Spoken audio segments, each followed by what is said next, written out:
Ararat Kostanian, you are an expert, a researcher, and a political analyst.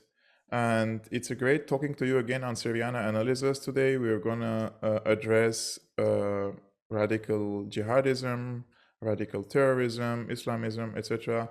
You have written an article in Usana's foundation, and today we're going to discuss this article. And I think it's very important what you have written, especially some of the misconceptions surrounding the root causes of terrorism in the Middle East and North Africa and even abroad. Now, with the arrival of the Taliban to power again in Afghanistan and the proliferation of radical Islamist groups after this so-called Arab Spring, it is important to address and differentiate between ideology and violence. Now, you have written an article, as I mentioned, in Usana's foundation. The title of the article is Al-Qaeda, is radical ideology a greater threat than violence? In which you said, I quote, Al-Qaeda and many other fringe radical religious terrorist groups do not fit the traditional definition of a terrorist group. Why is that, and how do we differentiate between them? First of all, thank you, Georg, for your invitation. It's an honor to be in Syriana analysis again. Well, while I was studying international relations in Australia, and most probably the majority of books were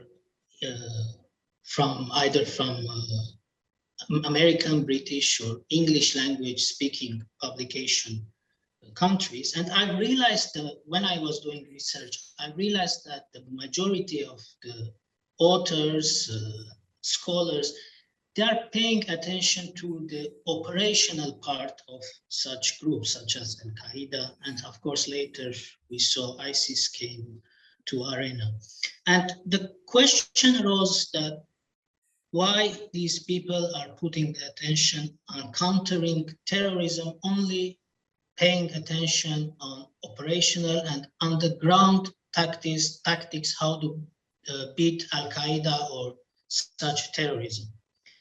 And I realized that these groups, of course, they don't fit in the classical understanding of terrorism, terroristic acts, or liberation movements. The first thing that time and still came to my mind was and is that many liberation movements, they did act of terror, but in brackets, if we can consider that terrorism. I will give you example, the Armenian secret army for liberating Armenia. They have done operations in Europe and in Turkey during 70s and 80s, but their target was primarily on Turkish government personnel. For example, they have assassinated more than around 40 Turkish government personnel, ambassadors, and so on. Their target was clear. They wanted to bring the issue of the Armenian genocide again globally first, and they wanted to remind the Turks that we are continuing the struggle. We haven't given up our demands. This was their intention. Although, of course, if we look at their logo, they entail the historical Armenian map, but they don't have ideology, they don't have doctrines. They have regional or territorial ambitions and goals, which is clear. So this is classical liberation movement operations. And at the same time, also, if we look at the Palestinian liberation movement, their desire was and still to liberate Palestine. And again, it's a territorial and regional and personal issue, which doesn't entail global aspects such as creating, the Islamic Emirate or Caliphate and going global to targeting far enemy and near enemy and etc. So I realized after the declarations that I've read of bin Laden, I realized that these people have not only agenda, but they have specific ideology. Because we know, you know, and many people who deal with Middle East, they know the tactics, how they work. And this we've seen lately in Iraq and in Syria what happened. They preach fundamental contents. They demand overthrowing legitimate regimes in the Arab world. They demand evacuating non-believers from the Arab or Islamic world. And at the end, their desire to establish the Islamic Caliphate. But even when we go deep into this ideology they created, actually, I don't believe and I don't agree that Al-Qaeda and such radical groups are offshoots from Islam or political Islam understanding. In my view, this is totally another understanding, and I call them sects. Like we have in Christianity, Mormons and such groups, which are minority and which are isolated from the whole understanding of Christian institutions. And I call them such because I don't believe and I don't agree that just commenting from Quran, some text, and implementing it, that is called they belong to the huge or big Islamic family. They have been taking some text and implementing the way they saw or understood, which it brought to Salafism and Takfirism. Actually, they are the creator, ideologically creator of Salafism and Takfiri understanding, which is ideology. So how come if they want to liberate the Islamic world, the Middle East particularly, when they have also enslaved many Sunni Arabs, I'm not talking about the Yazidis, the Shias, the Armenian Christians, and etc., Assyrians, but they have done damage inside the heart of the Arab family in general, I mean the society, and their desire actually, their religious indoctrination and perpetrating terror in the minds of the young Muslims across the globe have amplified with the advent of modern technology. And their desire is to, their aim is to have submissive population under repressive Islamic regime, so-called Islamic. So their aim simply to take power, to overthrow Islamic states also such as Saudi Arabia and other, and at the same time the elected elected Arabic regimes, secular regimes, and create their version of Islamic caliphate, which has nothing to do with Islam, even with the medieval Islam. I mean, I will give you one example. Even Armenian Christian delegations have met personally with Prophet Muhammad that time, and they've got all their rights and privileges living in the greater Middle East. So this is example between the creator of Islamic religion and the Christian church. But these people are not only excluding or seeing enemy Christians or atheists or rest, but even the Sunnis, even the Arabs, even the Muslims that they claim they will live under their territory. Here, I believe there is an element of enslavement.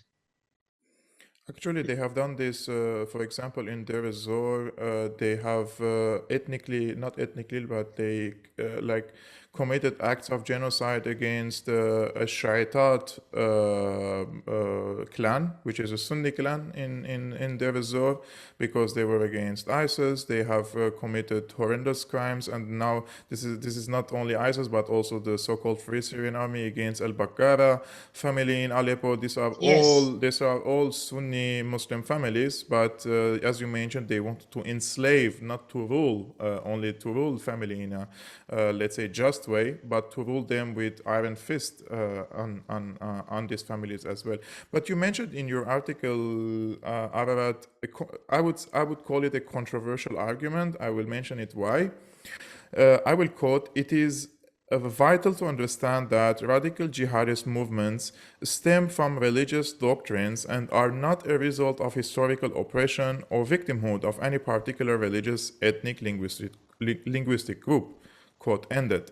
Now, not only the left wing, I mean, the in general, the left wing and the liberal groups in the West, they argue exactly the opposite of your argument. How do you explain your argument here, knowing that a lot of movements in Europe and in the West, they say that the main reason for these groups is that they are oppressed by the West, for example. of course, there is the oppression element. I'm not totally denying, but Palestinians, as I mentioned, when the Intifada started, they were also oppressed, and they started the liberation movement, which was kind of elements of Arab nationalism and socialism. And later it became Hamas with also elements of Arab nationalism in the beginning, and later it's turned totally to the Muslim Brotherhood camp. But the issue here that it's not only the suppressed issue, but the more important here, gaining power in the Arabic and Islamic world.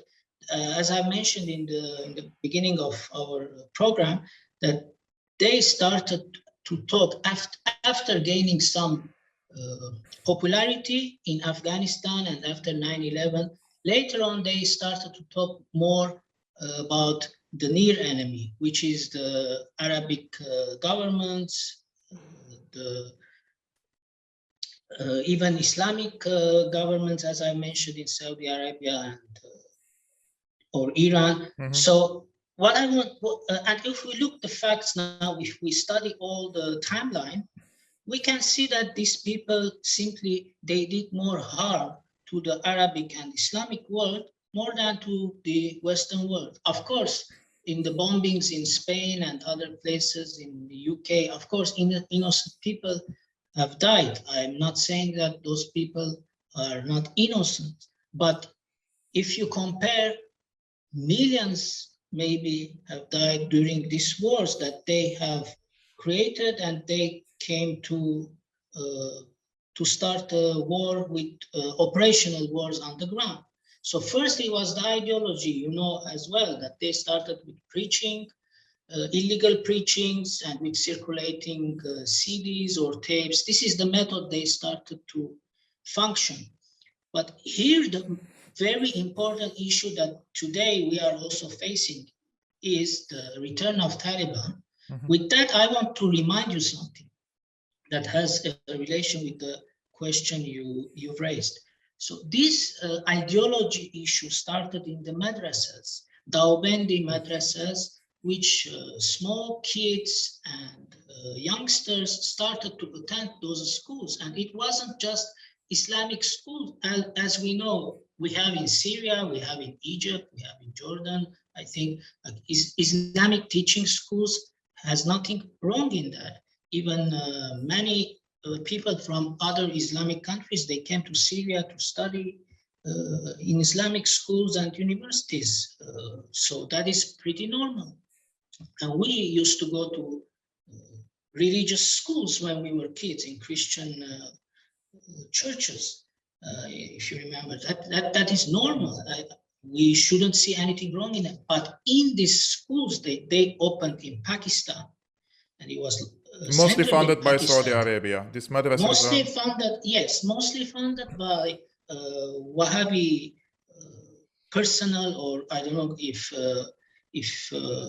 government involved in that financing. That's not the issue, but the issue is that they opened these madrasas under Wahhabi ideology, and these kids started to learn Islam as these preachers taught them.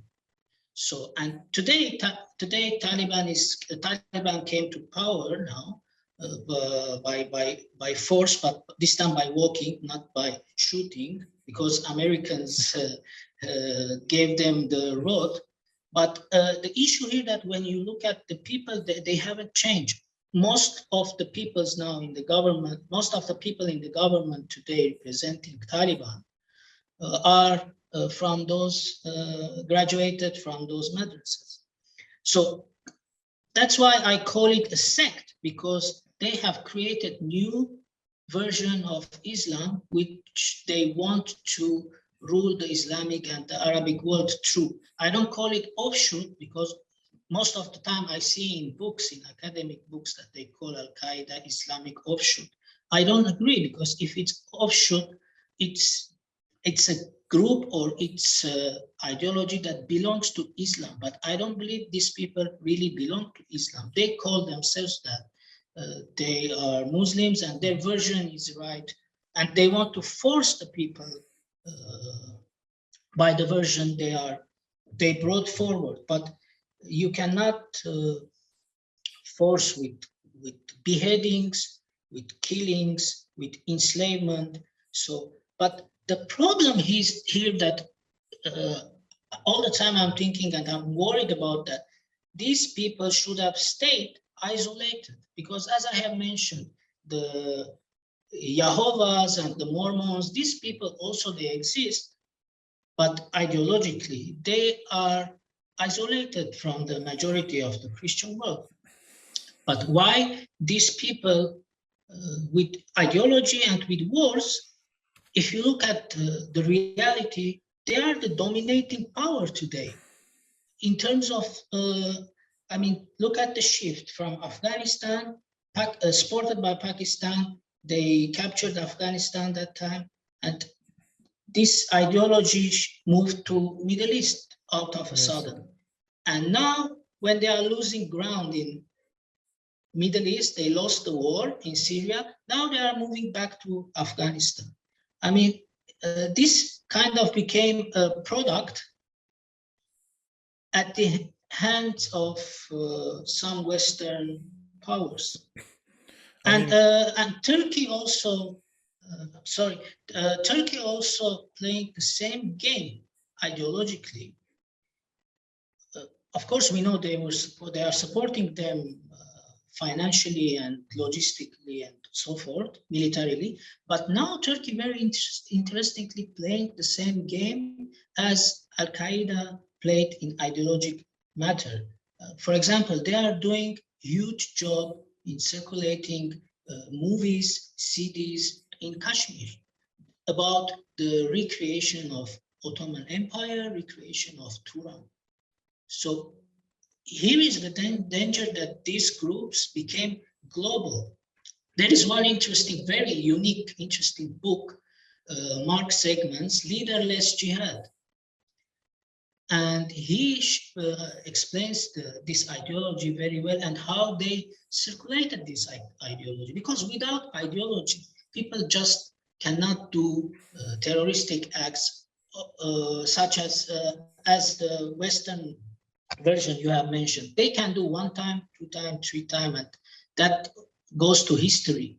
From if it is from suppression, or I don't know. If let's say invasion of Iraq, some terrorist personnel might do some acts and it can be forgotten. But look how many decades these people are not only continuing and going around from one continent to another.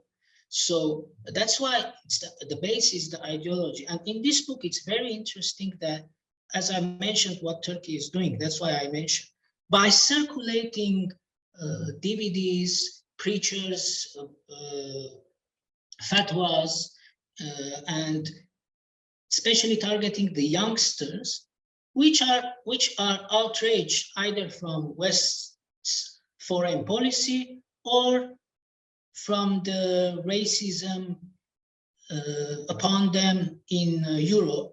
So these kids or these youngsters, they are thinking, so how the right way to struggle to follow these people.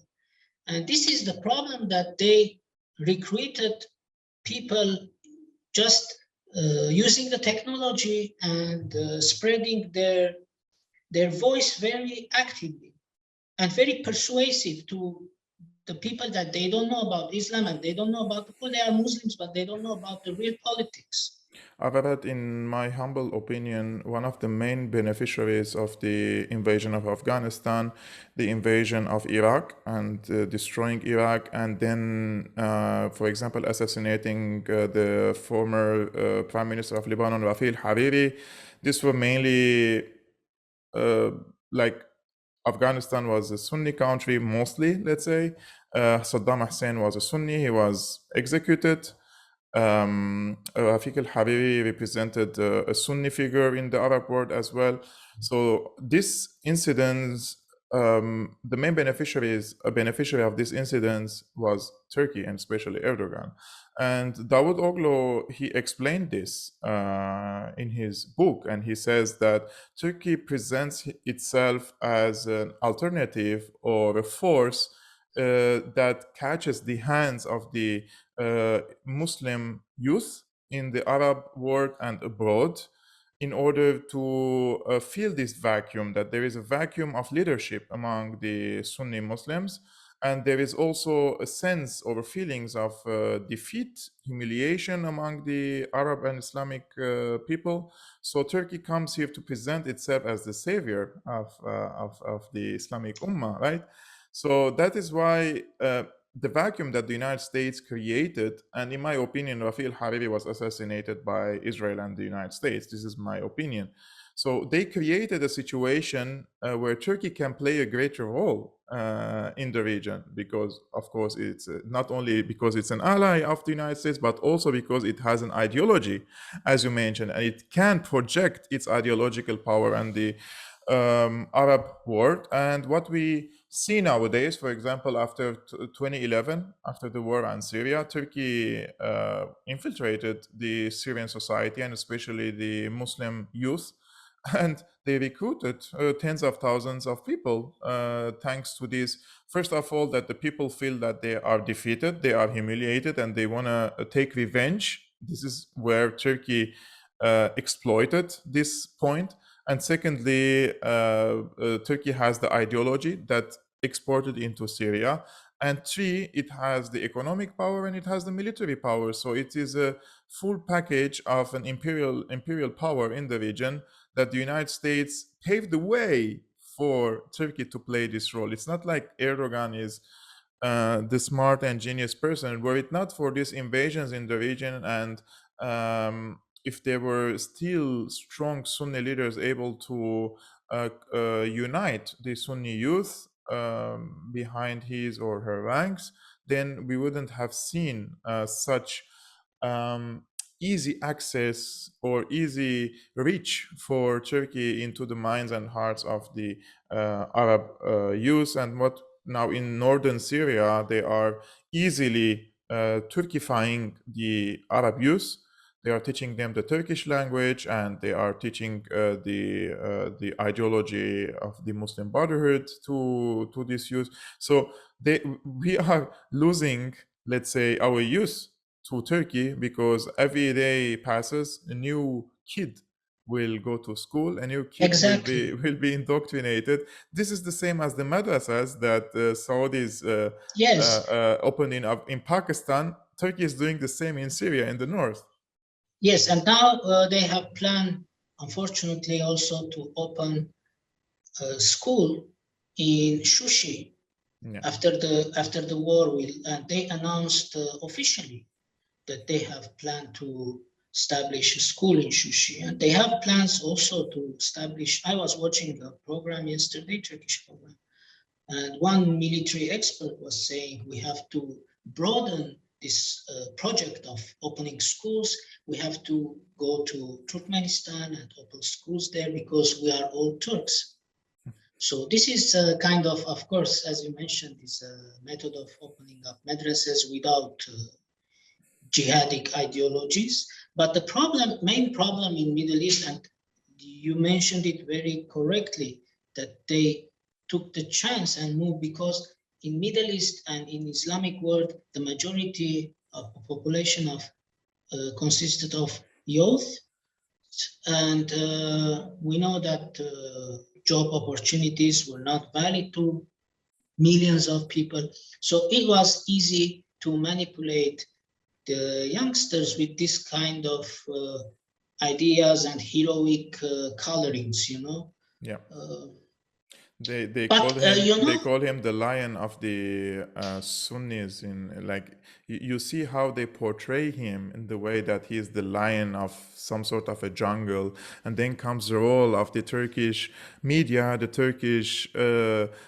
Hollywood industry, that they are showing Turkey as some sort of advanced, developed, strong superpower in the region that will save the Muslim youth from misery, from humiliation, and from dictatorship. Right? It's not only because the American imperialism that Turkey played a role in, but also because they want to overthrow the governments in the region and replace it either with a puppet governments, as it happened in Tunisia with An-Nahda, and then happened in Egypt with the Muslim Brotherhood, and half of Libya, for example, nowadays is also. So it's either a soft power or a hard power.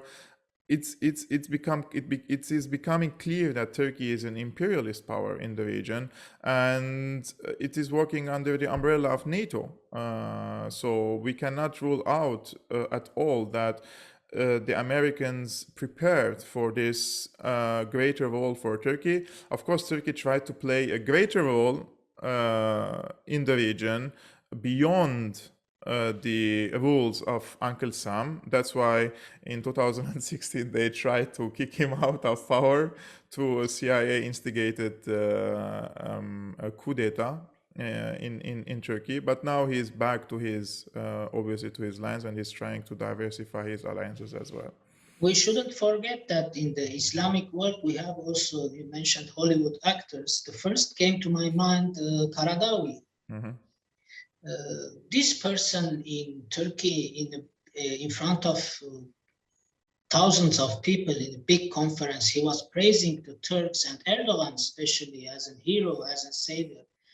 But first thing, I was watching this event, and first thing it came to my mind that how this person forgot the genocides that Turks done to Muslims, Arabs in Middle East, and even reached to Saudi Arabia also.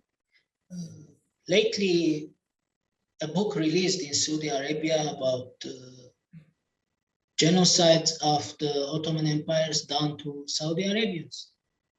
So how people have forgotten these facts, it's not under negotiation, it's fact.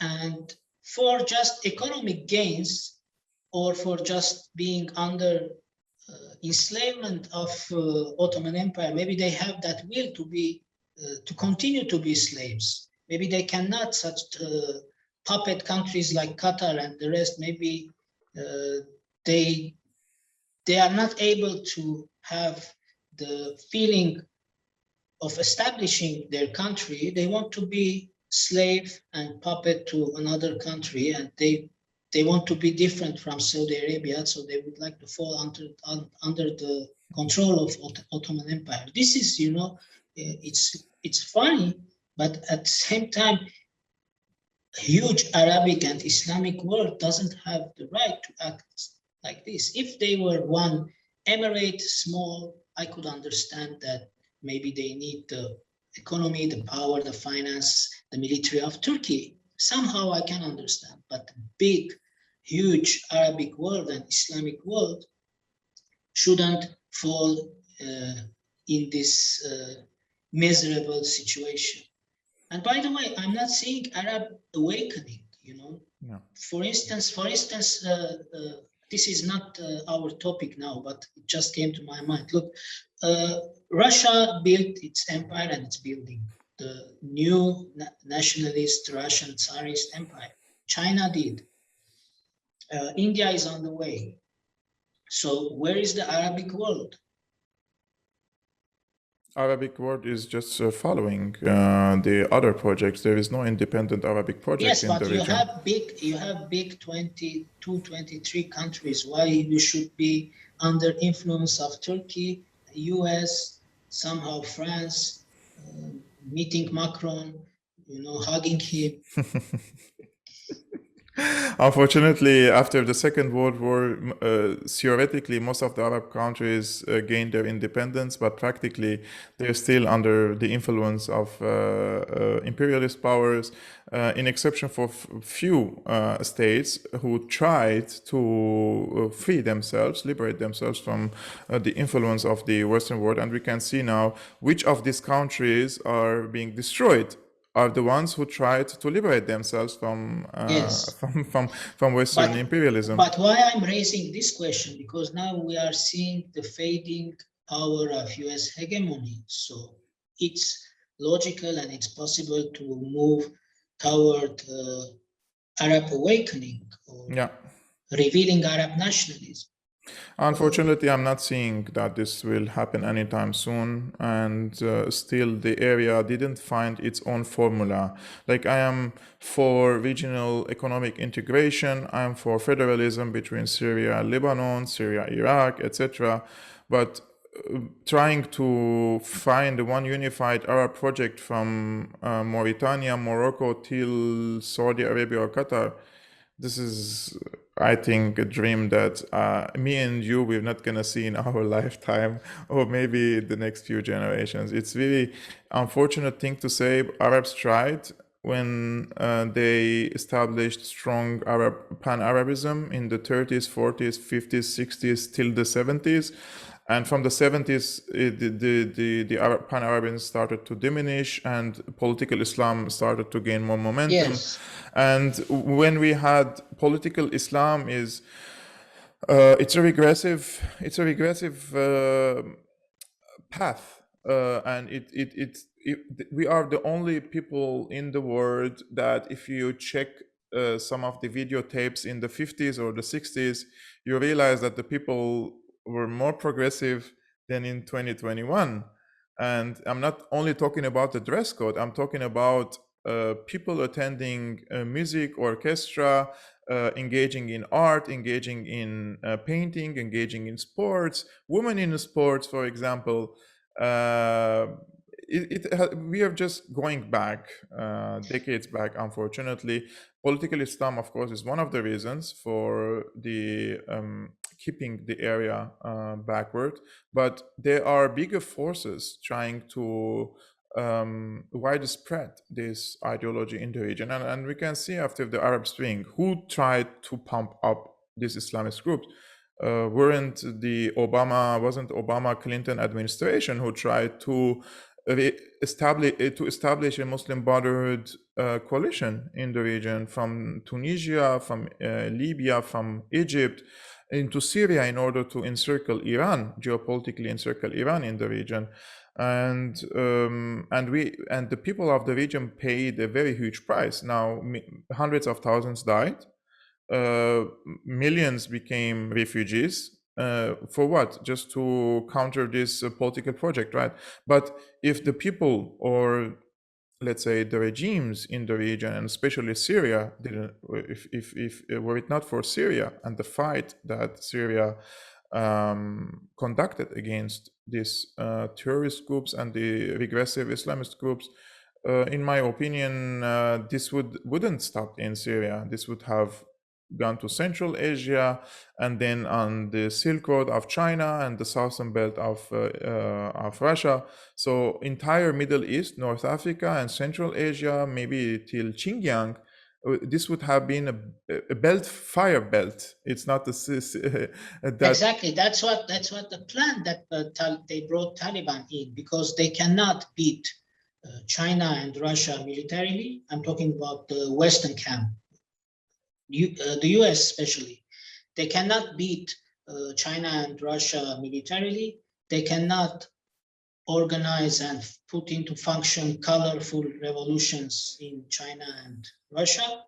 So the other method they thought, first, they are spending trillions of dollars in Afghanistan for their armies without any achievements. So they brought in back Taliban to stop the one belt, one road route to Eurasia, to threaten Iran, and of course to threaten southern Russia when there are millions of Muslims living there. So, but in terms of political Islam, you mentioned, I want to point out a very interesting issue. Look, Southeast Asia, for example, that I've lived many years in Malaysia and been in Indonesia many times. I've seen, first time my impression was I was like from Middle East going to another Muslim countries. But I was very surprised by living and meeting people and interacting with them, how they could be able to create this so-called moderate Islam, wasatiyah, and they call it in brackets wasat, yes, and moderate Islam. And for example, in Indonesia, the biggest NGO group in the country, 300 million people, are the moderate Muslims. And they do seminars, publications, gatherings, they're very active. So how these people could reach to that level, and what they are giving to Middle East is these radical fundamental groups. So I'm coming to the point what you said, because this is planned to destroy the Middle East, destroy the countries that they are standing against the Western agenda. Syria, Lebanon, somehow Egypt is just trying to get out from that orbit, but I don't think they will be fully able. They are in the development process. Maybe they are waiting for the right time. I cannot say. But when I look to this society, okay, they wear hijab, they wear scarf. I'm not against that. It's a personal issue.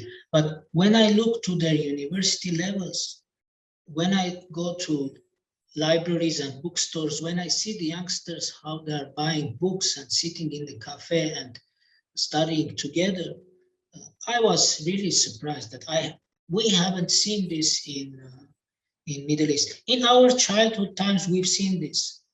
I've seen this, that older guys were girls, boys together in our Armenian centers. They were studying for exams and etc.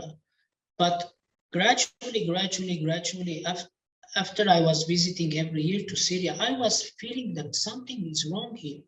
You know, I was seeing in the street faces that I've never seen in my life. Like the street is the same, you know, but I was feeling that this conservatism was coming, you know.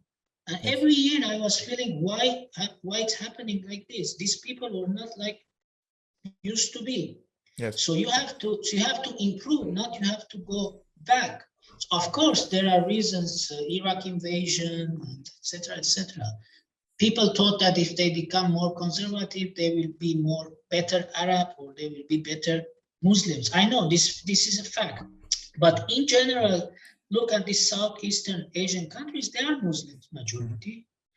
They are improving very fast, kind of like the tiger economic countries, we call them. And I'm surprised because in Malaysia, especially the Chinese, Hindus, so the big majority, and foreigners, millions of tourists, you know, nobody touches them, nobody treats them bad, you know. And my not dream, but my desire is to bring this not liberal Islam, as moderate Islam, Wasatism. Moderate Islam, yes, and tolerance against tolerance to not only the Christian or the Shia or the Yazidi, but tolerance in the Islamic house itself. You know what they did? These radical Salafi Takfiri groups and ideology, they ruined the family from inside. Yes. Imagine it's the country is a society, and the society is a family, and the family is a person. So imagine if in the house one guy thinks that the father, the mother, his brother, sister, all of them are his enemies. So imagine what will happen in that house. So I believe where was our fault, not mine and yours. I mean, the governments, the governments, yes, of course. The governments and organizations and etc. The universities, the schools. We got this operational function. Any terrorist comes, bombs something, or creates some tensions, or enters a shop, I don't know, with gun. We hold him, we put him in jail, we beat him. This, like it happens during the 80s, during the Muslim Brotherhood era, which was not dangerous like this. What happened now? So what we did, we took these people, we beat them, we put them in jail. Okay, I'm not saying them to let him free, but this action brought a negative attitude, because if you hold this person and put him in jail, or you hang him, or I don't know, kill him, his cousins, his relatives, all of them will automatically join this ideology, or will support this ideology. But we had to teach the young generation about the true Islam. That's what they did. In Indonesia also, they have Jamia Islamiyah, the terrorist group, which is part of offshoot of Taliban, Al-Qaeda, and which is pretty dangerous. They did several times bombings in Bali. I'm not saying that that area is very colorful and peaceful. Yeah, but this group is isolated, and they don't exactly have the upper hand. Exactly, because they are working very seriously on spreading knowledge in schools, in universities, through their NGOs, not financed from the West, and they are giving the true knowledge and ideology of Islam. This kind of things. You are an expert. How to tolerate, blah blah, etc. I will not repeat. This is what liberal Islam is called, or moderate. Now, also in Malaysia, also they have very few, very small such groups, and they have one area which is considered to be, they are conservatives. Like if you enter that region, you will see that they are conservatives. They live not isolated, but they live in their own kind of more conservative rules. You don't see what's happening in Kuala Lumpur, like girls wearing a skirt, or I don't know why. You don't see this, but they are living like a community lifestyle. They are not terrorists, and the government gave them the right. You want to live this more conservative version of Islam? Here you are. You can live in Kelantan. The name is Kelantan of the region, and they have their political parties. They go to elections, but still they are minority in the political formation of Malaysia. So more are the parties that are modern, either liberal and moderated Islam. We have discussed a lot of, let's say, points, and these are very important. My last question for you is, now, counter-insurgency experts like David Kilcullen noted that Yes. the ideological seeds sowed by the radical religious groups are hard to be weeded out from the general population, even if the operational part of violence perpetrated can be curtailed.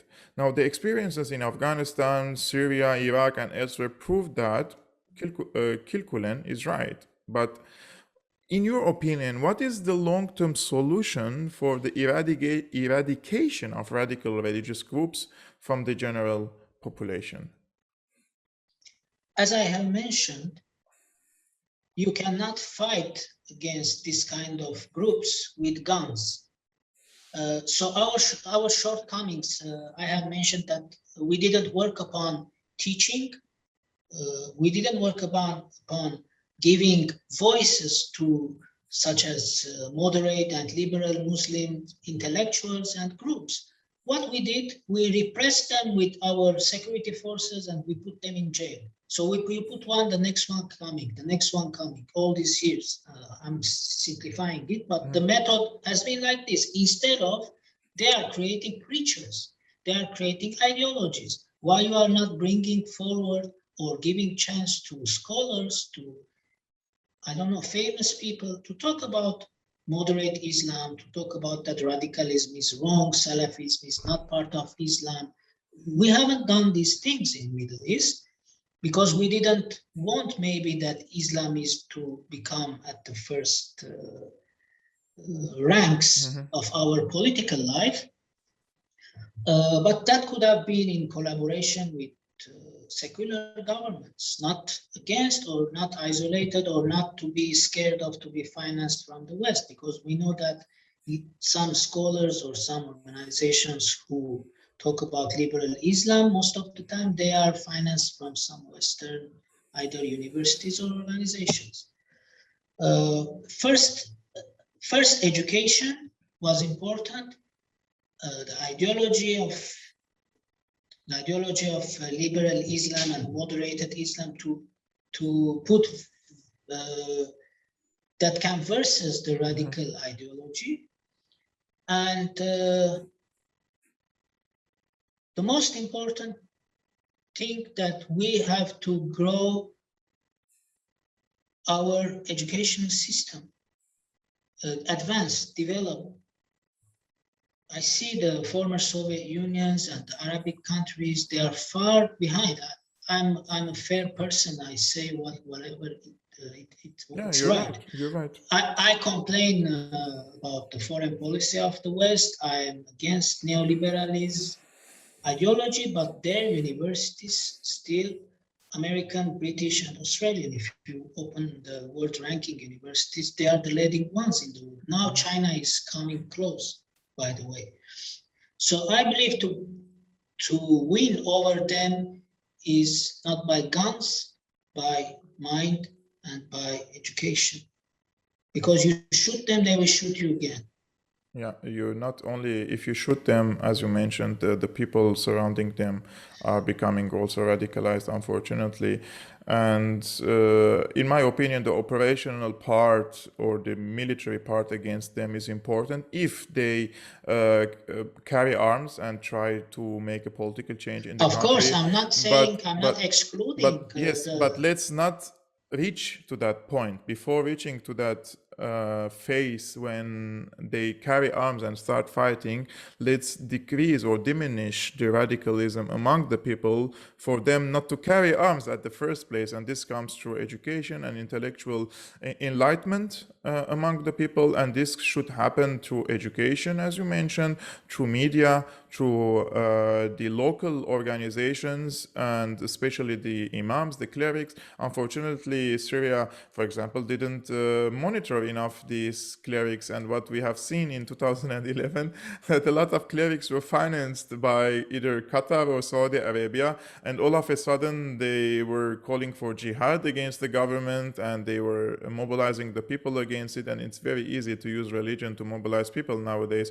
So let's not reach to that point where people are easily fooled by one radical preacher such as, for example, Sheikh al-Arur, that he was able to bring tens of thousands of people to protest against the government and carry arms and acts of violence and terrorism.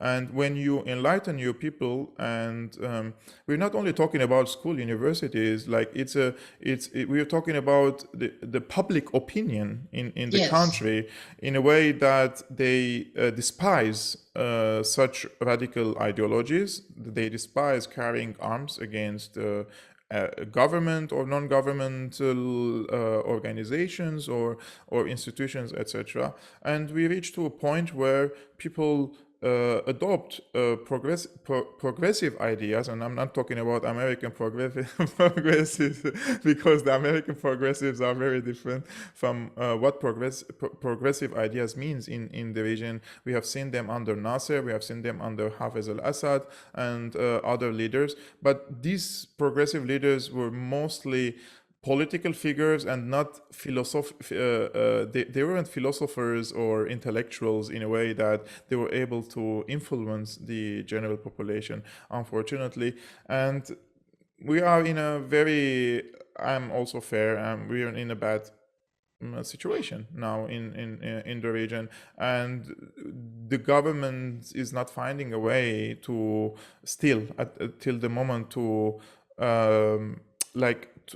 because there are two parallels, like the military aspect and the intellectual ideological aspect. The military aspect has been successful against these terrorist organizations, but still the other parallel, which is eradicating the ideological radicalism, or blocking and preventing this the spread of it now and in the future, is still not as successful as we wish. But Ararat, your insights were very valuable, and for me and for, I'm sure, for the audience of Syriana Analysis.